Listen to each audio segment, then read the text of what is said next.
Hello friends, alpana રસોડામાં તમારું સ્વાગત છે. આજે આપણે બનાવવાના છે ચીઝ કોર્ન બોલ, જે ખૂબ જ ટેસ્ટી છે, ઝડપથી બની જાય છે અને ખૂબ જ ઓછા તેલમાં બને છે. તો ચાલો ઝડપથી રેસીપી જોઈએ. ચેનલને સબસ્ક્રાઇબ કરજો, લાઈક કરજો, શેર કરજો.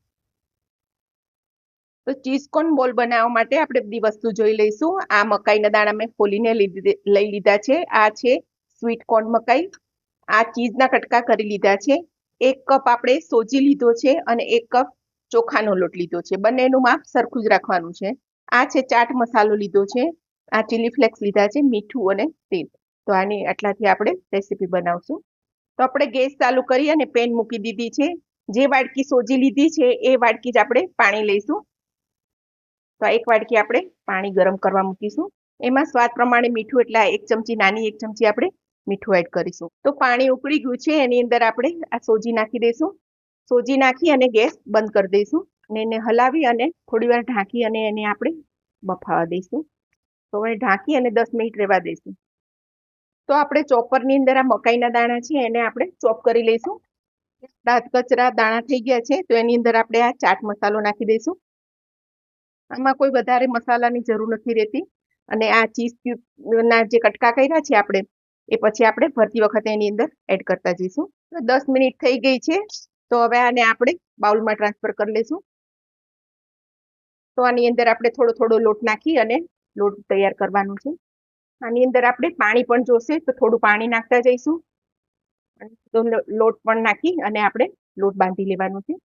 તો ચોખાનો લોટ નાખી અને આપણે જરૂર મુજબ પાણીનો ઉપયોગ કરી અને આપણે આવો લોટ તૈયાર કરી લેવાનો છે. જેવો આપણે પૂરીનો બનાવીએ છીએ એવો આપણે લોટ તૈયાર કરવાનો છે. હવે એને આપણે તેલ નાખી થોડું અને આપણે મસળી લેશું.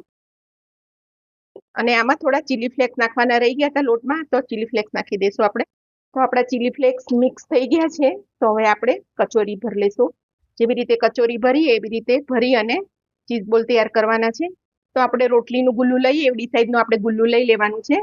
તો આ રીતે થેપીને આપણે આ રીતનું બનાવી લેવાનું છે. પછી એની અંદર આપણે આ થોડી મકાઈ મૂકીશું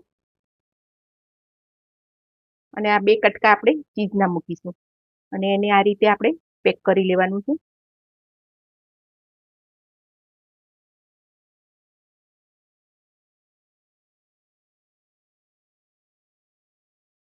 તો આ રીતે આપણું પેક થઈ ગયું છે ચારે બાજુથી. આ રીતે બધા બોલ આપણે બનાવી લેશું. તો પેન મૂકી દીધું છે અને ગેસ ચાલુ કર્યો છે. આપણે આને સેલો ફ્રાય કરીશું. તો તેલ મૂકી દેશું થોડું અને પછી બધા બોલ આમાં ગોઠવી દેવાના છે. તો પહેલા થોડા ઉલટ પુલટ કરીને એને બધા તેલવાળા કરી લેવાના છે.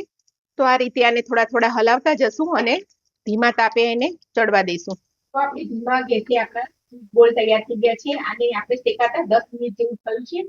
તો હવે આપણે એને બાઉલમાં લઈ લઈશું.